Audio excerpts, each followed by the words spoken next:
Alléluia. Un meilleur but pour cette année. C'est le titre donc du message d'aujourd'hui. Et nous allons lire dans Luc chapitre 10. Dans l'évangile de Luc chapitre 10, et nous allons lire à partir du verset 38. Luc 10, verset 38. Comme Jésus était en chemin avec ses disciples, il entra dans un village. Et une femme nommée Marthe le reçut dans sa maison. Elle avait une sœur nommée Marie, qui, s'étant assise aux pieds du Seigneur, écoutait sa parole. Marthe, occupée à divers soins domestiques, surrevint et dit, « Seigneur, cela ne te fait-il rien que ma sœur me laisse seule pour servir? Dis-lui donc de m'aider. » Le Seigneur lui répondit, « Marthe, Marthe, tu t'inquiètes et tu t'agites pour beaucoup de choses. Une seule chose est nécessaire. Marie a choisi la bonne part qui ne lui sera point ôtée. » Père, nous te bénissons et nous voulons te glorifier pour ta sainte parole. Parole puissante, parole de vie, parole forte. Nous te demandons, Seigneur Jésus, que tu puisses nous aider à réaliser, à mettre en priorité ce qui doit venir en priorité et mettre au second plan ce qui doit être en second. Nous te demandons que nous puissions réaliser, comprendre qu'en ce début d'année, Seigneur, il y a des choses prioritaires qui doivent venir absolument dans nos vies personnelles. Nous te demandons, Seigneur Jésus, de nous aider à comprendre et que le Saint-Esprit puisse avoir librement son chemin dans chacun de nos cœurs. Dans le nom puissant de Christ Jésus, Amen. Et tout le peuple dit, Amen. Amen. On peut s'asseoir, frères et sœurs. Alléluia. Un meilleur but cette année. Peut-être que l'an passé, vous avez eu un bon but, mais se pourrait-il que cette année, nous puissions avoir un but meilleur que l'an passé. L'an passé, évidemment, donc, est déjà couvert de poussière, de tout le mois de janvier, quasiment, donc, c'est rangé, c'est caché dans votre livre de souvenirs. Ce qui est arrivé pour vous, donc, l'an passé. L'année passée, eh bien, c'est déjà comme une vapeur. C'est comme, je dirais, d'un soleil levant à un soleil couchant. Avez-vous dans votre cœur un sentiment de mécontentement par rapport à l'an passé? Un sentiment de mécontentement qui persiste, qui est là. Croyez-vous que cette année, eh bien, vous pouvez avoir une meilleure année, plus satisfaisante que l'année qui vient de s'écouler?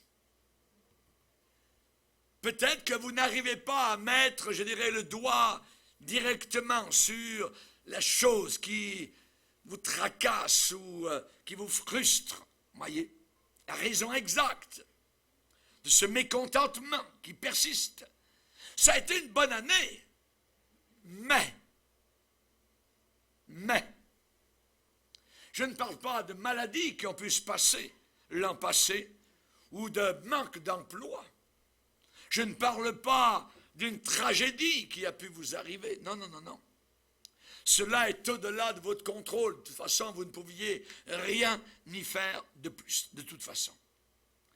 Mais je parle ce matin de ce sentiment, cette chose qui est là dans votre cœur et qui vous hante, qui vous agace, qui a affaire avec quelque chose que vous sentez que vous auriez pu contrôler. Que vous auriez pu. Vous aimeriez y mettre le doigt directement dessus. Mais cette année, vous ne voulez pas repasser au travers de cela. Alors je vais vous parler ce matin du texte que nous venons de lire. Parler d'une dame. Une dame un peu comme nous ou vous. Marthe. Marthe. Qui est Marthe?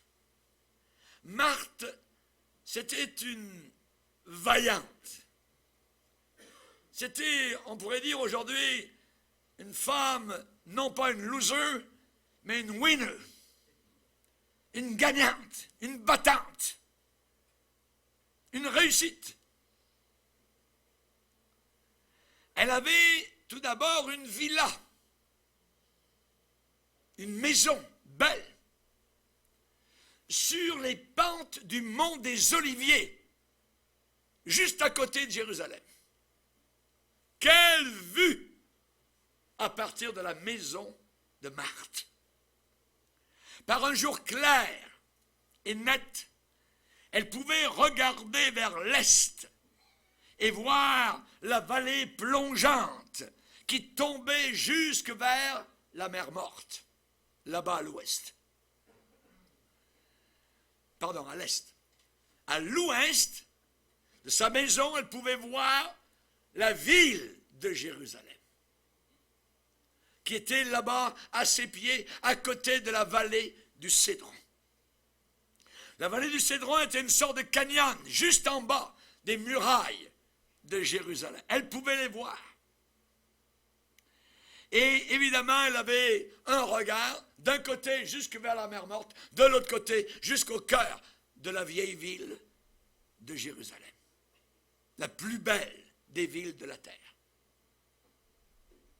Et il n'y a pas un seul jour qui passait sans qu'elle puisse voir la beauté éblouissante qui émanait de l'intérieur du Saint-Temple qui était là-bas, juste au bout de ses regards. Depuis son porche, elle voyait tout cela. Elle avait une belle maison bien située. Elle avait aussi une famille, Marthe, une famille. Elle avait sa plus jeune sœur, Marie. Elle avait son frère précieux qui s'appelait Lazare. Et elle avait tellement d'amis, Marthe. Leur maison était souvent remplie d'invités, de voyageurs qui connaissaient évidemment l'hospitalité légendaire de Marthe. Son invité le plus célèbre était un nommé Jésus le Nazaréen. Jésus de Nazareth, quelqu'un qui venait assez régulièrement dans sa maison. Et Jésus avait évidemment, je dirais, la joie de venir régulièrement dans la maison de Marthe, de Marie et de Lazare. Et il aimait cette maison peut-être plus que n'importe quelle autre dans le pays. Il venait souvent. Et là, évidemment, il savait qu'il y avait une hospitalité chaleureuse. Il était en paix, il relaxait dans cette maison-là. Marthe, elle avait une villa, elle avait une famille, des amis, elle avait des possessions et du respect. Mais, il y avait quelque chose de persistant qui était là dans son cœur et qui la tiraillait. Il y avait quelque chose qui la troublait. Ça n'allait pas bien à l'intérieur. Il y avait un des morceaux du puzzle qu'elle n'arrivait pas à faire fitter, à placer. Et il a fallu cette rencontre dramatique avec Jésus pour qu'elle découvre que le problème c'était son attitude. Son attitude. J'ai déjà dit ici que votre attitude va déterminer votre altitude spirituelle. Votre attitude est très importante. Marthe, elle avait, semblait-il, à l'extérieur la paix, mais à l'intérieur, son esprit était agité. Il n'y avait pas de repos à l'intérieur. Un jour, elle a reçu Jésus, elle a vu sa sœur assise dans le salon, ou peut-être sous le porche, au pied de Jésus, elle écoutait. Et elle courait de côté et d'autre dans la maison pour faire les lits, préparer la cuisine, couper ceci, les légumes, ainsi de suite, voyez. Finalement, exaspérée, elle est venue, les manches retroussées, et peut-être un couteau de cuisine à la main, parce qu'elle travaillait avec les patates ou je ne sais pas, voyez. Et là, elle parle à Jésus. « Hey, Seigneur, ça te fait rien que ma sœur me laisse seule pour servir? Hey, dis-lui donc un peu de m'aider. Dis-lui donc de m'aider. » Le volcan a éclaté. Le volcan a éclaté. Son attitude.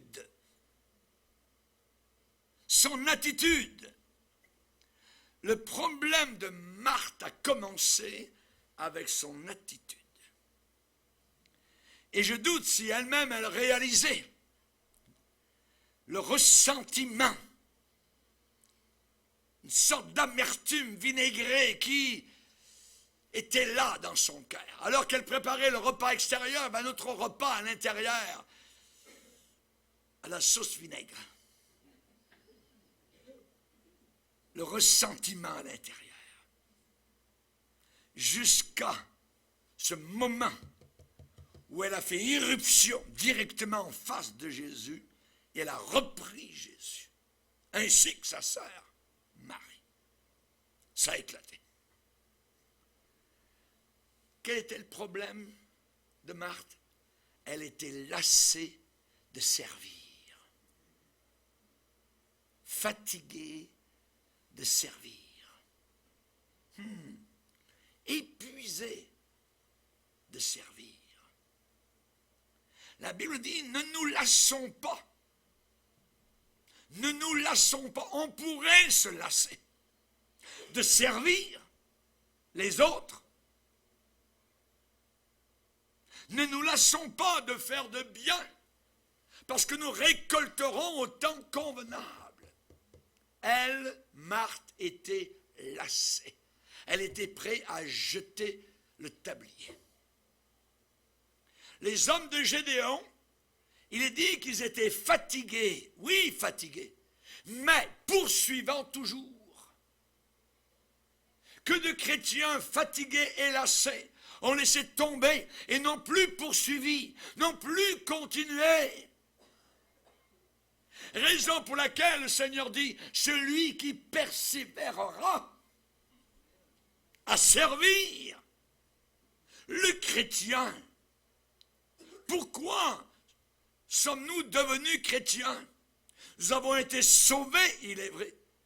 Mais nous connaissons l'expression sauvé pour servir. Pas être servi, servir. Serviteur. Ce n'est pas une petite affaire. Ce n'est pas une petite chose. Notre devoir, c'est le service. Le service. Quand l'apôtre Paul commence ses épîtres, il dit Paul doulos en grec, qui veut dire esclave, traduit souvent par serviteur. En réalité, nous sommes toujours là pour servir. Pour servir. Jésus est venu dans ce monde pour servir l'humanité. Et pour nous aussi, c'est la même chose. Nous disons et nous chantons être comme Jésus. Être comme Jésus. Jésus s'est fait d'aucune réputation. Que de chrétiens ont laissé tomber le tablier et tout le reste, parce que quelqu'un leur avait marché sur le petit orteil droit. Ce n'est pas une raison devant Dieu. Nous sommes là pour servir, nous sommes des esclaves du Seigneur. Jésus dit, comme le Père m'a envoyé, moi aussi, je vous envoie. Donc nous avons été envoyés pour servir. Pour servir. Si vous ressentez que votre vie entière est brûlée, fatiguée, consumée en servant toujours les autres, alors vous êtes probablement à la place où Dieu vous veut. C'est là où Dieu vous veut.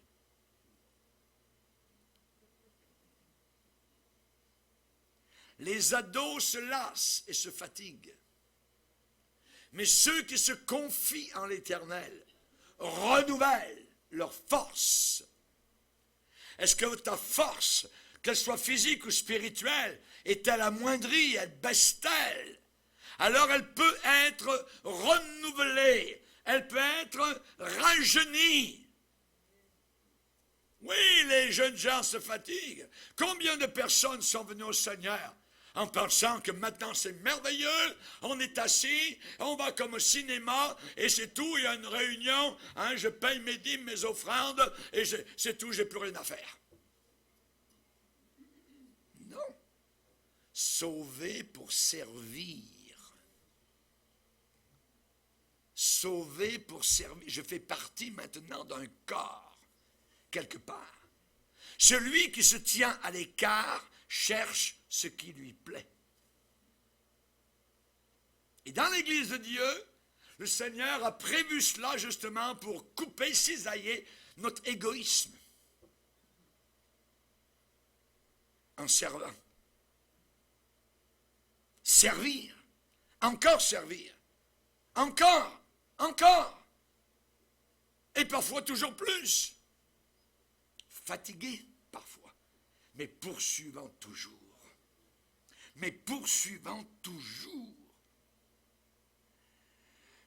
Monsieur, j'aimerais vous dire que Dieu veut que vous serviez votre femme. Hein?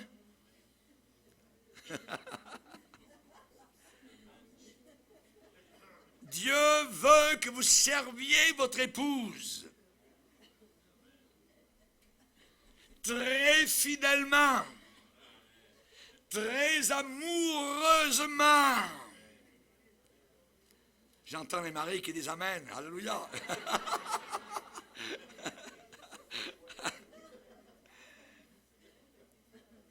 La Bible dit, Marie, aimez vos femmes. Pourquoi la Bible dit cela? Parce que ce n'est pas toujours évident. Et dans Colossiens, il est dit, ne vous aigrissez pas contre elle. Dans le mot aigreur, il y a ce mot, je dirais, aigre doux, mais vraiment aigre parfois. Vinaigre. Ne vous aigrissez pas contre elle. Aimez vos femmes. Comment? Comme Christ a aimé l'Église et s'est livré pour elle. On a encore beaucoup de chemin, les hommes. Amen. Comme Christ a aimé l'Église. C'est notre exemple à nous, les maris. Si Jésus avait dit, nous envoie à la poubelle, je t'aime plus, bye bye, va-t'en. Non. Le Seigneur a dit, viens-t'en plus près. Je t'aime. Alors on a un exemple, nous les maris. Aimez vos femmes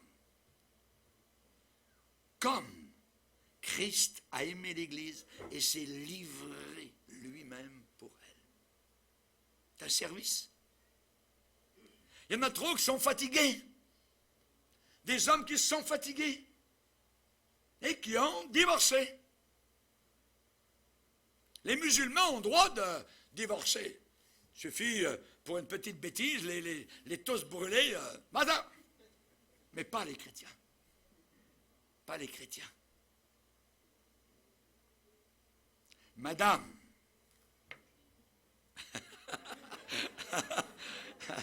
On passe à l'autre côté. Votre mission, c'est quoi? Eh bien, c'est de servir votre mari. De la même manière. Femmes, soyez soumises à vos maris comme au Seigneur. Êtes-vous soumise au Seigneur? C'est l'exemple pour les épouses. On voit que le Seigneur est un être équilibré. Il parle aux épouses, il parle aux maris.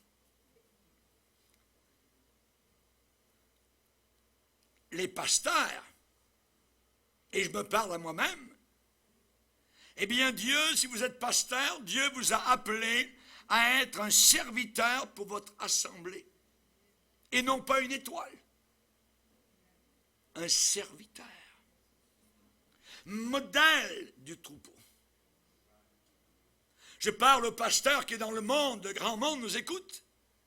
La Bible dit que nous devons servir nos assemblées, nos troupeaux, non pas avec des intérêts personnels. L'apôtre Paul dit non pas par contrainte, mais volontairement. Volontairement. Non pas pour un salaire sordide, mais avec dévouement. La Bible dit. Non pas comme dominant sur ceux qui vous sont échus, mais comme étant les modèles du troupeau. Servir. Servir. Vous avez vu des serveurs dans les restaurants avec la serviette. Ils sont là. C'est bien, c'est bon. Vous avez besoin de quelque chose? Nous, dans l'Église, nous sommes des serveurs. Nous sommes au service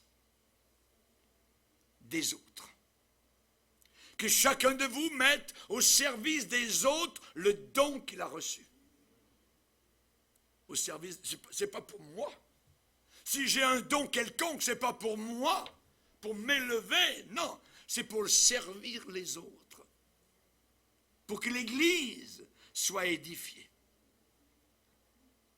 Si quelqu'un est moniteur d'école du dimanche, s'occupe des enfants, eh bien votre œuvre est de servir l'Église qui vous a sélectionné pour vous occuper des enfants.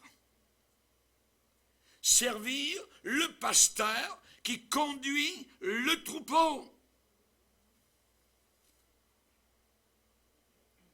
La vie totale du chrétien, c'est de servir les autres. C'est de servir les autres. S'il manque cette seule caractéristique, je dirais, alors quelque chose ne va pas du tout. Quelque chose ne va pas du tout dans la relation du croyant avec Jésus-Christ. À ses propres yeux, Marthe, eh bien, semblait toujours travailler, toujours nettoyer, toujours faire la cuisine, toujours servir. Tandis que sa sœur, la petite sœur, Myriam, voyez, eh bien, elle était assise aux pieds de Jésus et elle buvait chaque parole que le Seigneur déclarait. Marthe ne réalisait pas que ses bonnes œuvres étaient devenues tellement importantes qu'elle ne prenait pas le temps nécessaire pour la dévotion envers la personne de Jésus. Et c'est ce qui nous pend au nez à chacun de nous. On peut perdre Jésus dans le temple. C'est déjà arrivé. Pour Joseph et Marie, et pour des milliers de chrétiens qui sont restés à l'intérieur du temple, et pendant ce temps-là, Jésus a disparu. La présence du Seigneur n'était plus là. C'est dangereux.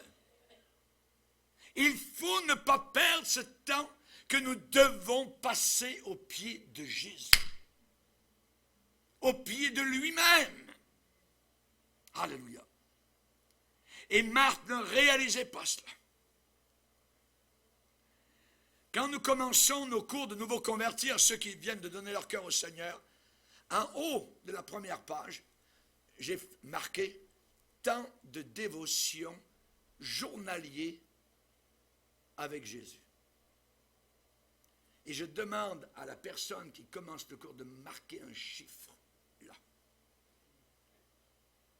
Un chiffre. Je veux un chiffre. Je ne veux pas que ça reste blanc.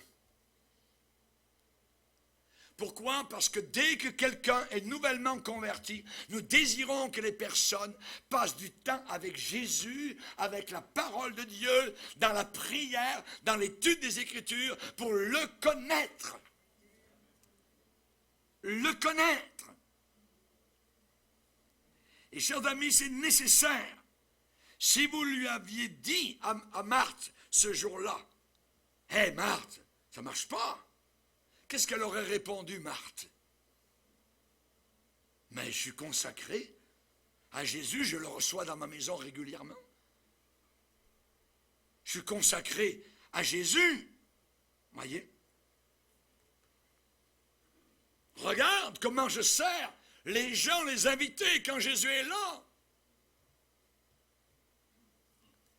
Mais jusqu'au moment où Jésus a attiré son attention, elle n'avait même pas remarqué ni observé que beaucoup de choses s'étaient entassées, accumulées, je dirais, dans sa vie, et une seule chose était nécessaire. Une seule. L'apôtre Paul dit, je fais une chose. Le chrétien, c'est une personne d'une chose.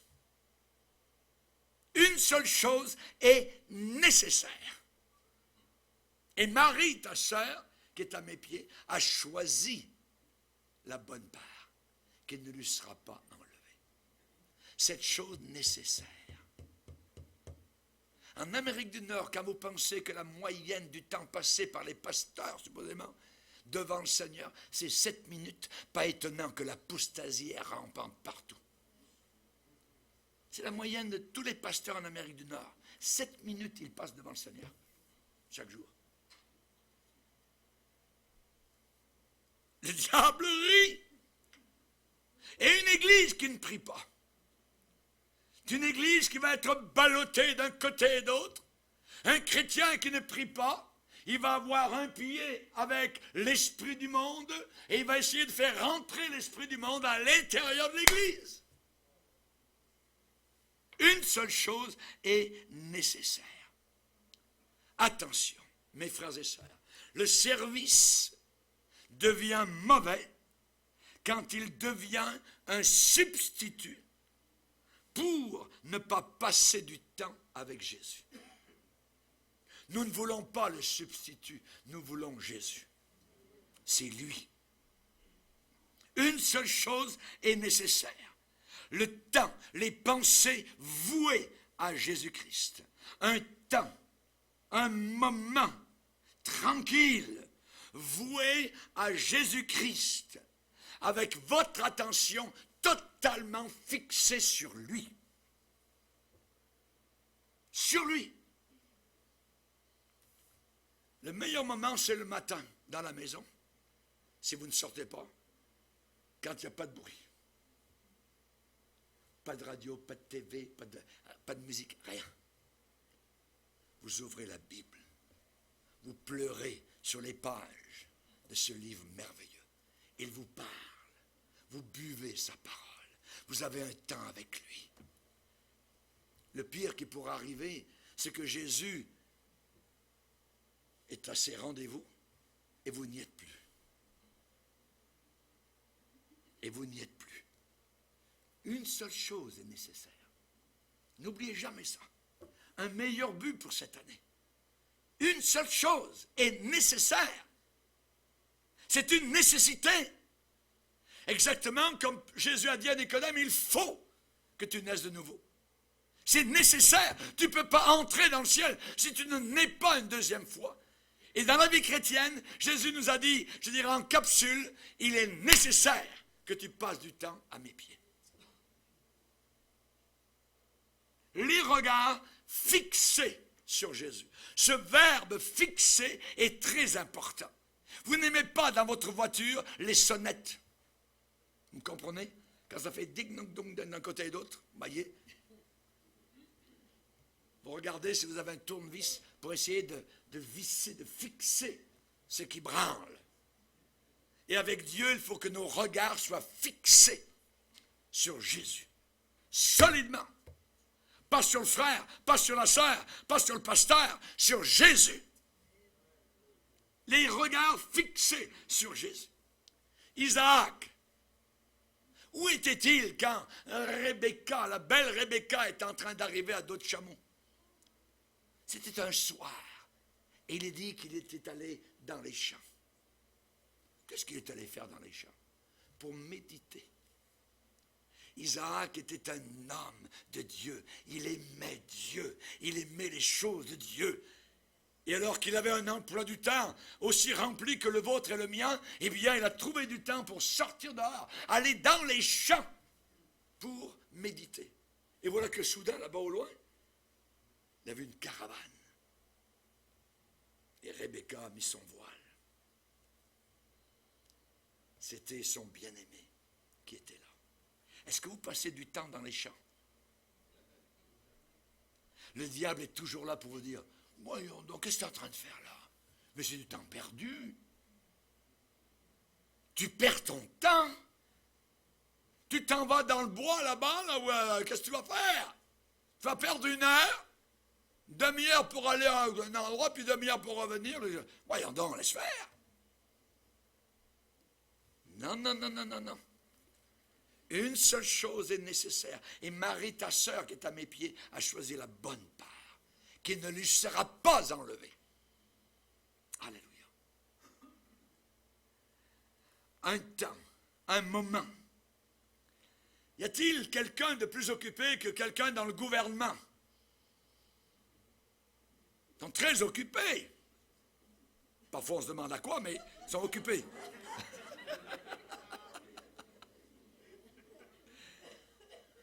Dans la Bible, il y avait un homme dans le gouvernement qui aimait Dieu à Babylone. Il s'appelait Daniel. Et Daniel trouvait le moyen de passer 3 moments par jour à genoux devant le Seigneur.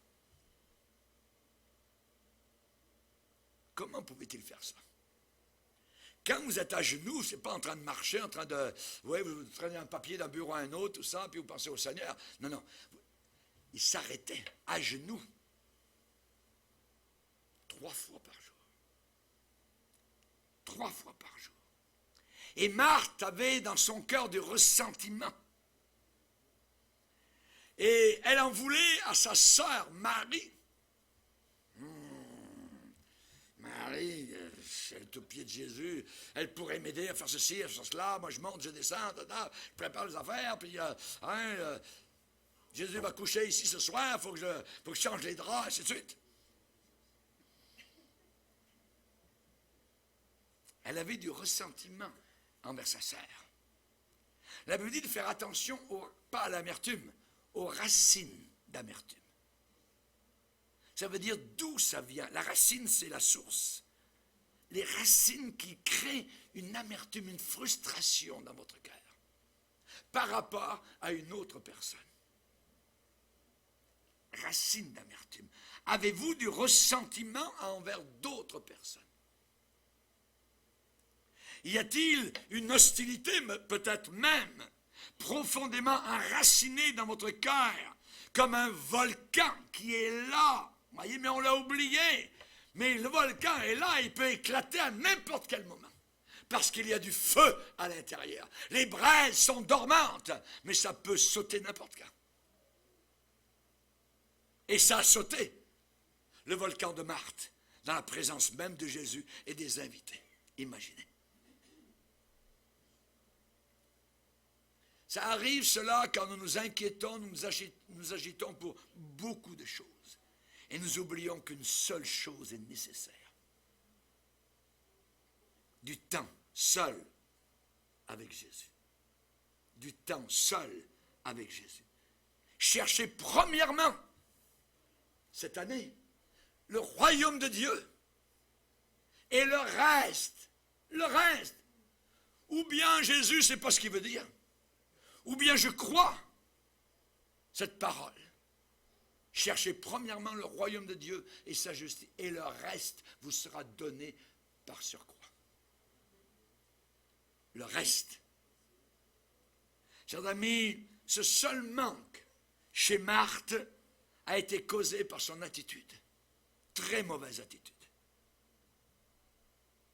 Il y a des gens autour de qui on n'aime pas trop se frôler, parce que ce sont des volcans ambulants. Et vous ne savez jamais quand est-ce que ça va éclater.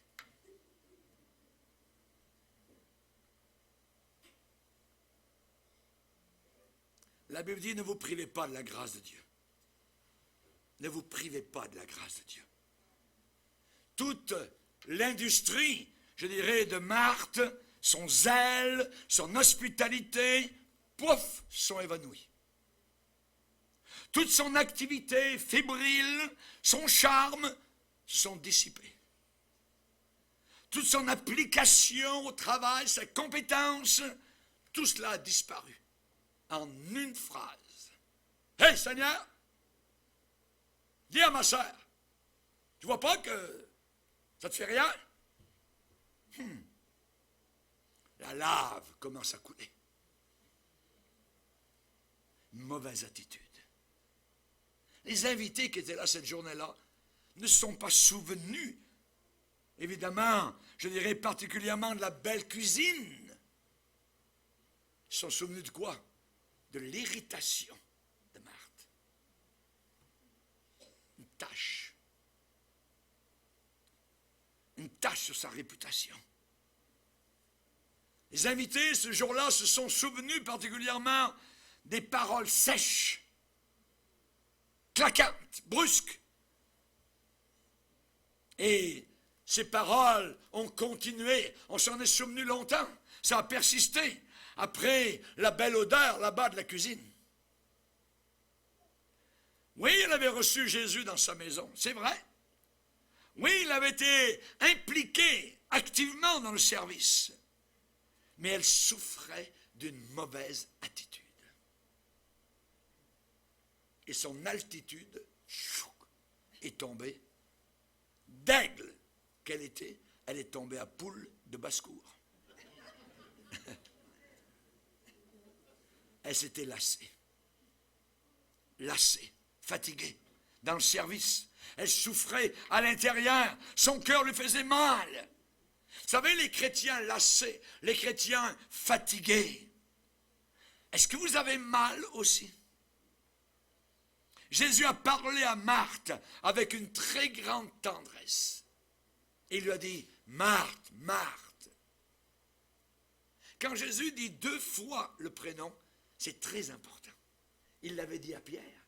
Pierre, Pierre, Simon, Simon, le diable t'a réclamé.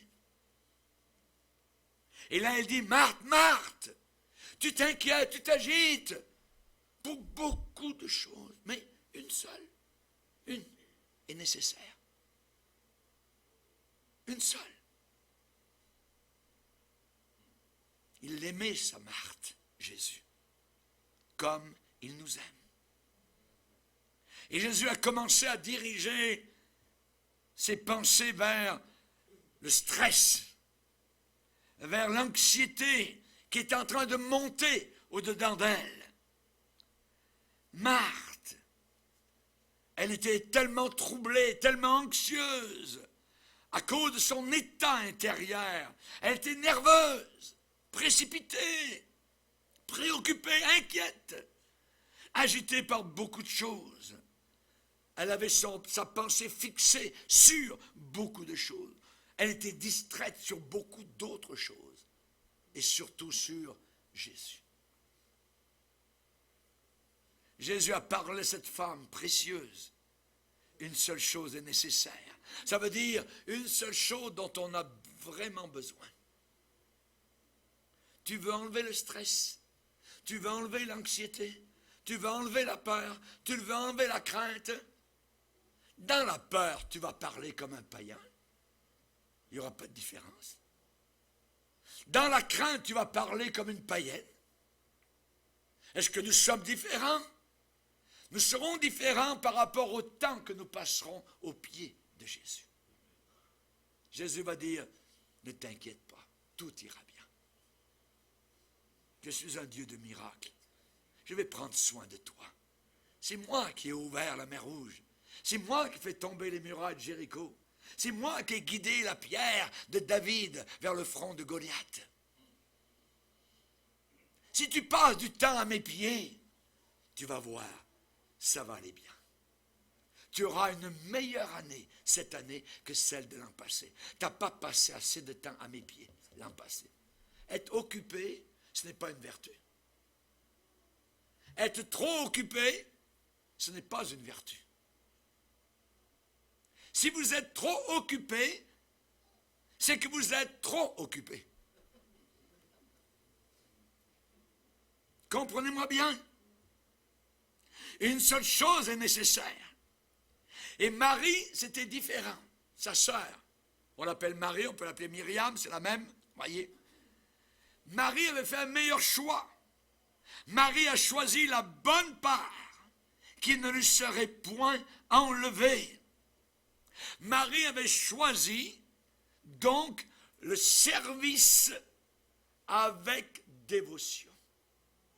Le service avec le Saint-Esprit, le service avec l'onction, le service avec l'adoration de Jésus-Christ, le service avec la prière, le service avec le respect de Jésus et de sa parole. C'est totalement différent. Complètement. Vous allez vous épuiser si vous servez Dieu sans passer du temps à ses pieds. Vous allez même devenir rapidement très vieux. Parce que c'est trop lourd. C'est bien trop lourd. La dévotion, c'est un certain temps chaque jour passé aux pieds de Jésus. Et vous serez réchauffé, malgré les problèmes. Vous serez encouragé et consolé par sa présence. Vous serez imprégné de la présence du Seigneur. Comme le sacrificateur qui entrait dans la présence de Dieu et quand il ressortait, tous ses vêtements sentaient les parfums qui avaient été offerts au Seigneur, l'encens qui avait été offert. Et quand vous entrez dans la présence de Dieu et que vous en ressortez, ça sent Jésus. Et si vous ne passez pas du temps avec le Seigneur, ça va sentir le bureau, ça va sentir le fumier, ça va sentir l'impureté, ça va sentir le mauvais.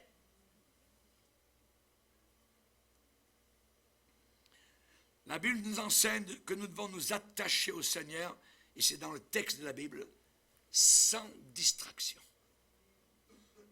Et le diable travaille sur ce point-là, la distraction. Nous détourner. C'est le travail des faux prophètes. C'est le travail de l'apostasie. Nous détourner de Jésus. Nous détourner de la parole de Dieu. Nous tourner vers la musique. Nous tourner vers les arts. Nous tourner vers la chorégraphie. Nous tourner vers la comédie musicale. Mon œil. Tout cela, c'est un détournement. Nous détourner de Jésus, la personne du Sauveur, celle avec laquelle je vais vivre pour l'éternité. Sans de tels moments au pied de Jésus, alors vous allez être la proie facile de ressentiment, d'amertume, et vous allez prendre très facilement l'attitude du martyr. Vous allez pleurer pour un rien. Des larmes de crocodile qui ne veulent rien dire. Parce que vous êtes frustré, parce que vous avez de l'amertume, parce que ça ne marche pas comme vous le voulez, parce que vous ne passez pas assez de temps devant le Seigneur. seule chose est nécessaire. Le temps avec Jésus. Si on calculait durant un mois, combien d'heures tu as passé devant Jésus au mois de janvier? Je ne vous demande pas le résultat. Je voudrais que cette année, ça soit différent. Un meilleur but, une discipline. Que tu ne puisses pas te coucher le soir en disant « Oh, demain ». Et le jour suivant « Oh, demain ». Et l'année passe comme cela. Et vous êtes frustré. Et vous êtes vexé facilement. La Bible dit dans Ésaïe, tu vas garder dans une paix parfaite celui dont l'esprit est fixé sur toi. À celui qui est ferme dans ses sentiments, tu assures la paix parce qu'il se confie en toi. Ésaïe 26, verset 3. Pas étonnant que ça vous fait si mal. Pas étonnant que vous êtes agité, que vous êtes anxieux, que vous êtes tendu, que vous êtes nerveux. Pas étonnant. Vous avez une déficience, une carence. Vous avez une insuffisance qui ne pourra être remplie, comblée que par la prière, que par la communion avec votre Dieu, que par l'instruction, que par l'adoration, que par une croissance et une préparation pour entrer dans le ciel. Seulement par cela, les frustrations disparaissent. Et quand vous passez du temps avec Jésus, assez de temps, vous êtes prêt à être cloué.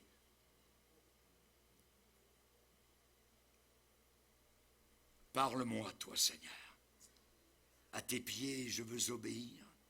Parle-moi, toi, Seigneur. Me voici joyeux pour te servir. Baissons nos têtes et prions, Seigneur.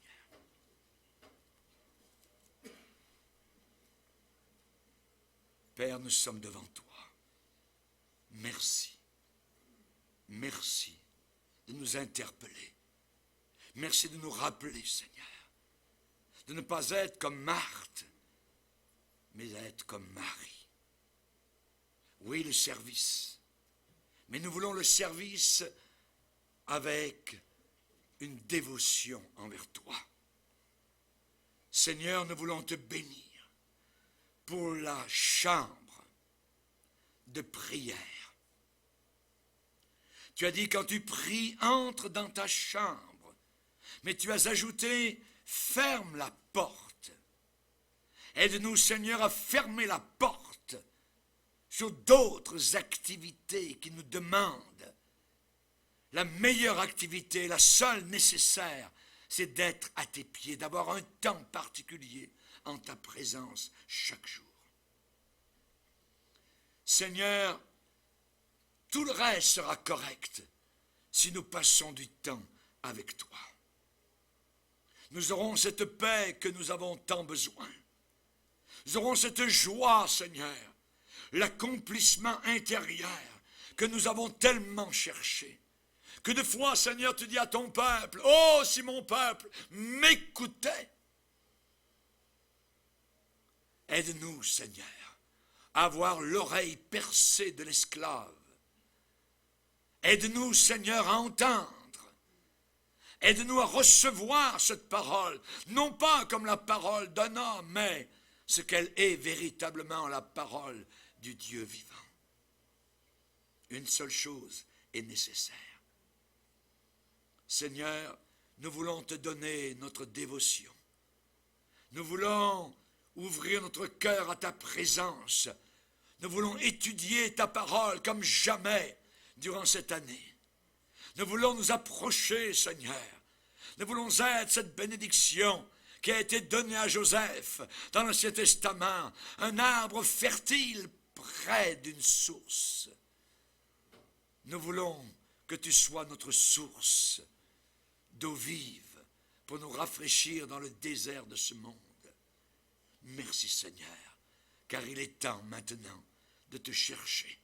Il se fait tard et les ombres prophétiques s'allongent et nous voyons venir la nuit. Seigneur, nous te demandons que nous puissions te servir comme jamais nous l'avons fait.